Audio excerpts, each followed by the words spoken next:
Hey guys, what's up? Welcome back to my channel, and today we have a book review for you. And it really doesn't seem like that long ago since I did the last one, to be honest. Like, I feel like I'm just buying books like left, right and centre these days. Ignore the massive hair. I washed it naturally. Of course I washed it naturally. I washed it last night and let it dry naturally as I went to sleep. And this is the situation. So if you get distracted by the hair, then I apologise in advance. Alright, so this haul is a combination of the books that I bought from Waterstones last week for my birthday, and also some books that I bought from Amazon. I just thought I'd just combine them all for you, because then it's all in one handy little package. Some of them are quite new, some of them are quite old, so it's a good mix of new releases and things you would have heard of a million times already. So if you want to know what is in my haul, then just keep on watching.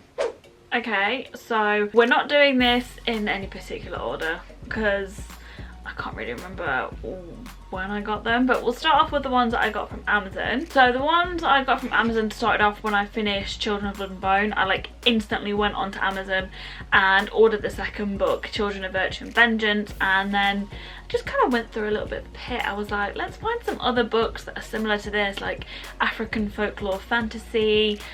That sort of realm is what I'm really like digging at the moment. So I obviously got Children of Virtue and Vengeance, and then I also got Kingdom of Souls. So the Kingdom of Souls, The Last Witch Doctor, is by Rena Barron. I'm reading it at the minute, so I'm not going to go too much into it because I'm going to do obviously a exclusive review for it. Now the most annoying thing from this is that it came damaged. I don't know if you'll be able to see the sellotape. You might be able to, like, reflecting here off the lights, but it was incredibly irritating and I was very annoyed. This book follows Taherh, who is the daughter of two powerful witch doctors, and witch doctors are kind of the elite of their clans. They're like the top, they're incredible, they're amazing, yet she has no magic.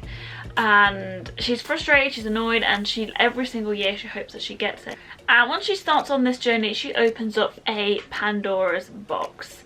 So many things happen and it just keeps going one after the other, and you're really feeling for this poor girl because she just doesn't get a break. She does not get a break. This one was literally just on the recommended and I thought that sounds good, let's add you to my basket. And yeah, this is book number 1. And then going on to Week River of Royal Blood, this is by Amanda Joy. One thing that really puts me off is this cover. You see how it's like this really shiny paper, gloss paper, whereas Daughters of Enri is just like normal paper. That just really puts me off. Again, this was literally just a suggested one that I read the blurb of and I really enjoyed it. And this one follows two sisters, and the way to becoming queen in this world is that it is literally survival of the fittest. So as they are two sisters, they must fight to the death, and whoever wins is the queen. They are going through this, and I'm assuming it's not as simple, from what it looks like, it's not as simple as that. There are other people that want to kill them both. It's just very, very political, but also with magic and, you know, blood feud, magic, fantasy, politics, just it's got it all, what it sounds like anyway. And then next is Daughters of Enri, which is this beautiful, you know what I've noticed? All of these covers are just beautiful and striking and just incredible. So this one is about twins. Kind of sounds like a Twitches moment.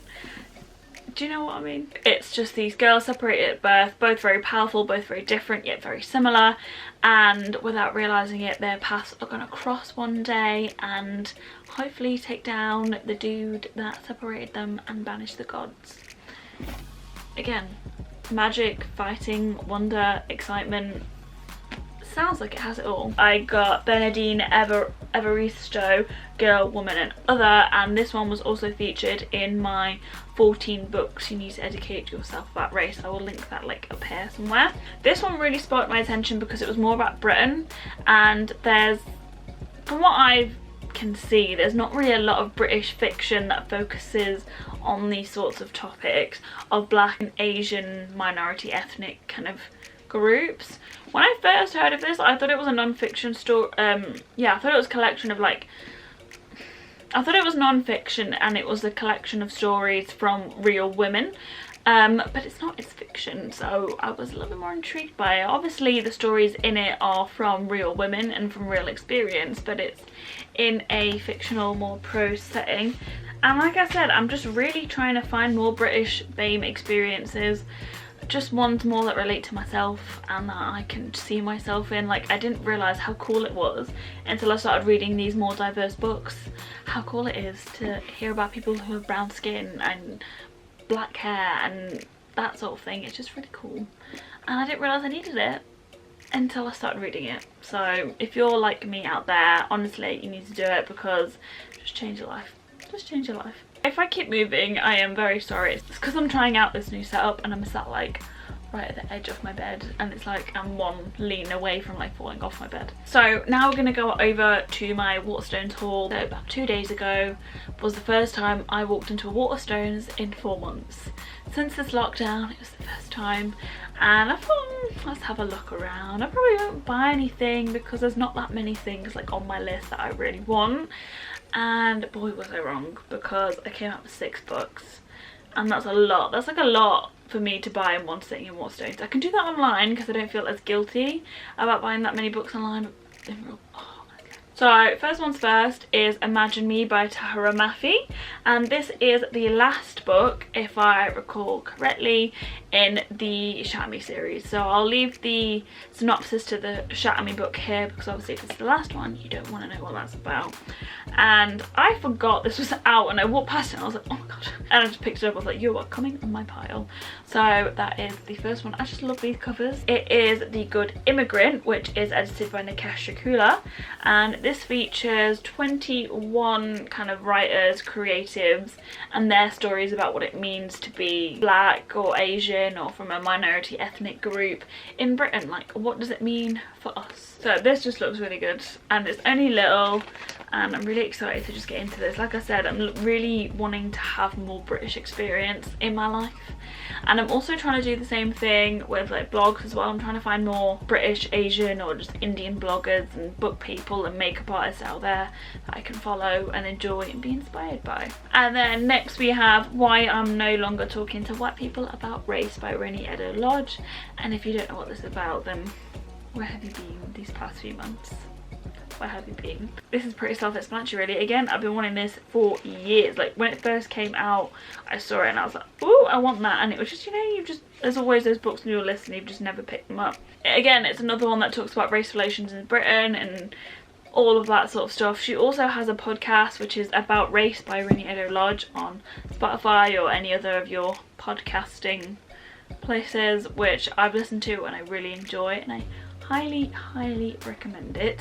And then now we're going on to a bit more of my genre. We have the Modern Fairy Tales by Holly Black, and if you followed me for a while you would know that I first read like The Wicked King, like I think last year, and I finished a series off this year, and it changed my life. It was incredible. I loved it so much. It was full of everything I wanted: fantasy, fairies, darkness, sexiness, action, sadness, you know, just all the nesses.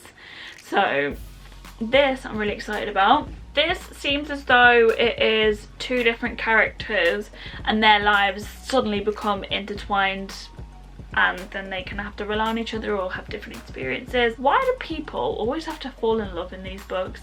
Can we not just fight the fairies and have an adventure and not fall in love with one? Like, every like YA fantasy book, they always have to fall in love with someone. Why?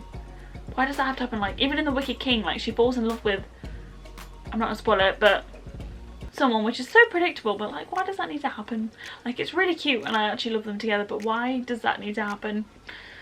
We need to like stop doing that, please. Just have these strong characters that can be friends with these people of the opposite sex and not fall in love with them. That is what I'm here for. And then another one that I completely forgot came out was The Ballad of Songbirds and Snakes by Suzanne Collins, and this is obviously the prequel to The Hunger Games, if you didn't already know. And this basically features President Snow's story before he obviously becomes President Snow, and I was very intrigued by this one. And oh my god, when I show you the hardback without the dust jacket on, honey, how beautiful and how cool is this? I don't know if you can see it because obviously there's lights everywhere, but it's just beautiful. Never had a yellow one. They're always like navy or black or something. So I'm really intrigued. I feel like I was saying this on my Instagram live. I think that this will really humanize Snow a lot more, and it will make us kind of understand the reason why he's a psychopath. And then we're gonna have that whole age-old concept where we end up feeling for the psychopath. It's gonna be really interesting to see what she does with this. And she is a chunky book. Do you like take your dust jackets off when you read a hardback, or do you keep them on? Depending on what mood I'm in, I tend to take them off because they just get in the way.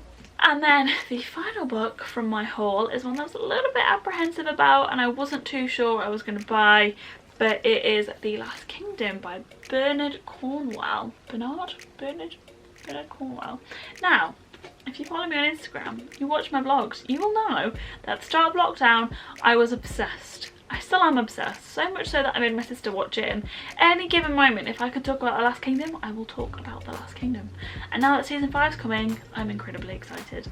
So, I was a bit apprehensive because I am not normally a historical fiction fan. I think sometimes it can kind of bore me, especially this is like history. This is like 800 something. It doesn't even have a teen at the end of it. Yeah, it's old.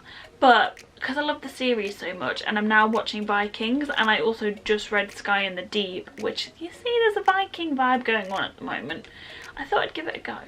And it's only a little book. It's only 327 pages, and I was reading the back and it does sound like intriguing. If I hadn't watched the show and known what it was about, the back does sound intriguing, as it does sound quite similar to what Sky in the Deep is.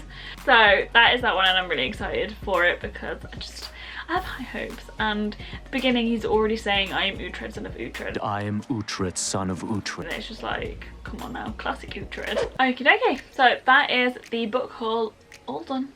Overall, we have a lot of books on the TBR now. I stare at my shelf up there and my pile at the bottom on the floor that you can see over there, and I just feel overwhelmed. And that's not even a massive TBR. I know people out there that have got like 90 books on it, and it's just like, come on now, why do we do this to ourselves?